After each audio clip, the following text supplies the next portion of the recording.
Hello everyone, नमस्कार। हमारे YouTube channel में आपका हार्दिक स्वागत है। दोस्तों, हिंदू धर्म में पूर्णिमा तिथि का विशेष महत्व होता है। ऐसा कहा जाता है कि इस दिन पवित्र नदियों में स्नान करने, दान और ध्यान करने से पुण्य फलों की प्राप्ति होती है। वैसे तो साल में 12 पूर्णिमा आती हैं जिसमें पूर्ण चंद्रोदय होता है, लेकिन माघ महीने की पूर्णिमा का अपना अलग ही महत्व होता है। माघ महीने की पूर्णिमा को माघ पूर्णिमा के नाम से जाना जाता है। इस दिन लोग पवित्र नदियों और मुख्य रूप से गंगा नदी में स्नान करते हैं। साथ ही इस दिन भगवान विष्णु की पूजा की जाती है और भगवान विष्णु की पूजा के साथ साथ माघी पूर्णिमा का व्रत रखा जाता है। तो आज की वीडियो में हम जानेंगे माघ पूर्णिमा का शुभ मुहूर्त, माघ पूर्णिमा कब है, माघ पूर्णिमा का महत्व, पूजा विधि और व्रत कथा। तो वीडियो शुरू करने से पहले आपसे अनुरोध है, अगर आप इस चैनल पर नए आए हैं और पहली बार आए हैं तो इस चैनल को सब्सक्राइब कर दीजिए और बेल आइकन बटन प्रेस कर दीजिए ताकि आने वाली वीडियो देख सकेंगे आप सबसे पहले। और जिन्होंने ये चैनल सब्सक्राइब कर दिया है उनका दिल से आभार, बहुत बहुत धन्यवाद। दोस्तों, ये आपका अपना चैनल है, इस चैनल के साथ जुड़े रहिएगा और अपना प्यार देते रहिएगा और वीडियो को अंत तक जरूर देखिएगा ताकि कोई भी जानकारी छूट न जाए। तो आइए शुरू करते हैं। हिंदू पंचांग के अनुसार पूर्णिमा तिथि को बहुत अधिक महत्ता दी जाती है। हर महीने के शुक्ल पक्ष की अंतिम तिथि को पूर्णिमा आती है और अभी माघ मास चल रहा है। इस समय ये तिथि यानी कि पूर्णिमा तिथि 27 फरवरी यानी शनिवार को पड़ रही है। पूर्णिमा तिथि को चंद्रमा अपनी पूर्ण कलाओं में होता है। इस दिन लोग दान तो करते ही हैं, दान पुण्य करते हैं। इस दिन स्नान समेत व्रत करने का भी बहुत अधिक महत्व होता है। इस दिन माघ स्नान की महिमा बताई गई है और वहीं इस तिथि को शास्त्रों में परम फलदायिनी माना गया है। आइए अब जानते हैं माघ पूर्णिमा का शुभ मुहूर्त। माघ पूर्णिमा का शुभारंभ होगा 26 फरवरी शुक्रवार शाम के 3:49 पर और माघ पूर्णिमा समाप्त होगी 27 फरवरी शनिवार दोपहर 1:46 पर। अब बात करते हैं माघ पूर्णिमा का महत्व।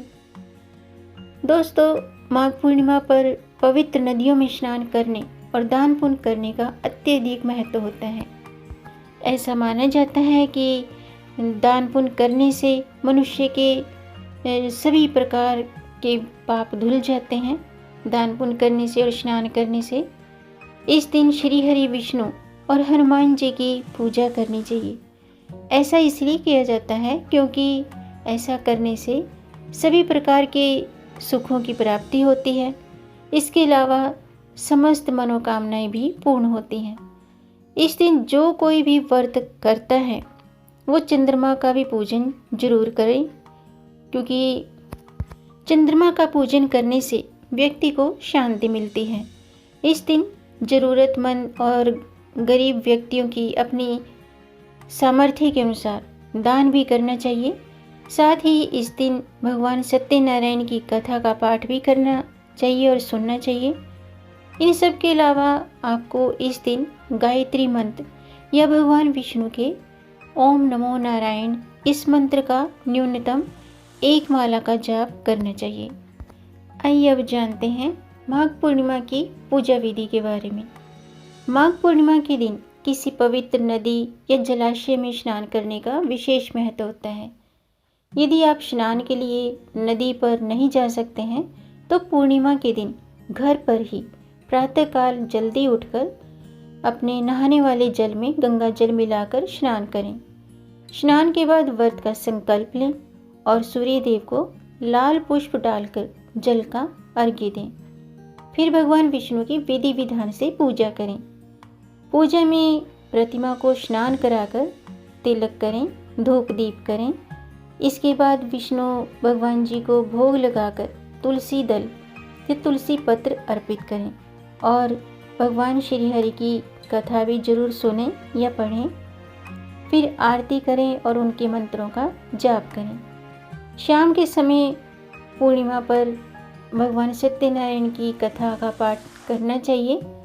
तो शाम के समय भगवान श्री हरि नारायण स्वामी की व्रत कथा का पाठ करें या सुनें या विष्णु चालीसा का पाठ करें। फिर रात को चंद्रमोदय की, जब चंद्रमा उदय होता है तो चंद्रमा की भी पूजा करें। चंद्रमा को धूप दीप दिखाकर अर्घ्य देकर व्रत का समापन करें। अब जानते हैं कि पवित्र नदियों में ही स्नान करना शुभ क्यों माना जाता है।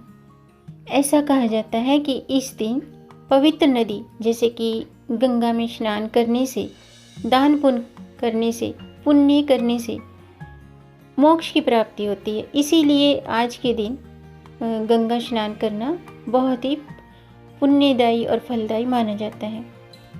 और माघ पूर्णिमा के दिन काशी, प्रयागराज और हरिद्वार जैसे तीर्थ स्थानों में स्नान करने का विशेष महत्व बताया गया है। हिंदू धर्म के अनुसार माघ पूर्णिमा पर स्नान करने वाले लोगों पर भगवान विष्णु मुख्य रूप से प्रसन्न होते हैं और उन्हें सुख, सौभाग्य, धन, संतान और मोक्ष प्रदान होता है। अब मैं माघ पूर्णिमा व्रत कथा शुरू करती हूँ, आप भी ध्यान से सुनिएगा। एक पौराणिक कथा के अनुसार कांतिका नगर में धनेश्वर नाम का ब्राह्मण निवास करता था। वह अपना जीवन निर्वाह दान पर करता था। ब्राह्मण और उसकी पत्नी के कोई संतान नहीं थी।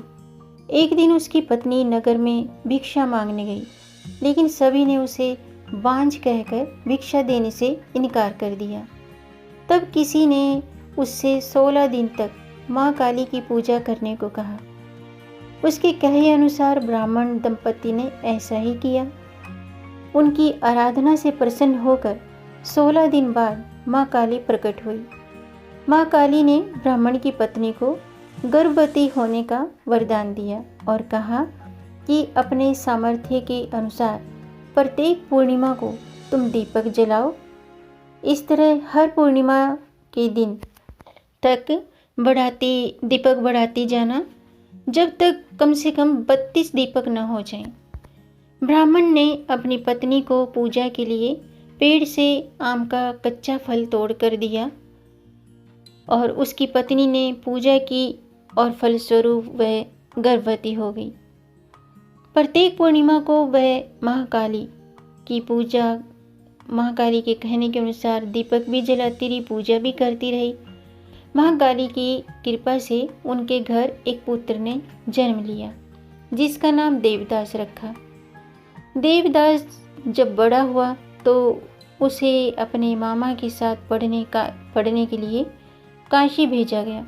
काशी में उन दोनों के साथ एक दुर्घटना घटी, जिसके कारण धोखे से देवदास का विवाह हो गया। देवदास ने कहा कि वह अल्पायु है, परंतु फिर भी जबरन उसका विवाह करवा दिया गया। कुछ समय बाद काल उसके प्राण लेने आया, लेकिन ब्राह्मण दंपति ने पूर्णिमा का व्रत रखा था, इसलिए काल उसका कुछ भी बिगाड़ नहीं पाया। तभी से कहा जाता है कि पूर्णिमा के दिन व्रत करने से संकट से मुक्ति मिलती है और सभी मनोकामनाएं पूर्ण होती हैं। तो आज के लिए बस इतना ही। उम्मीद है आपको ये जानकारी पसंद आई होगी। दोस्तों, आपको ये जानकारी कैसी लगी, अपना फीडबैक कमेंट बॉक्स में ज़रूर दीजिएगा और इस वीडियो को ज़्यादा से ज़्यादा शेयर करें, लाइक करें और मेरे चैनल को सब्सक्राइब जरूर करें। और अगर आपका कोई प्रश्न है या कोई सुझाव है तो कमेंट बॉक्स में ज़रूर लिखिएगा। मिलेंगे नई जानकारी के साथ, तब तक आप खुश रहें, स्वस्थ रहें, अपना ख्याल रखें और अपनों का भी ख्याल रखिएगा। जय श्री हरि, हर हर महादेव।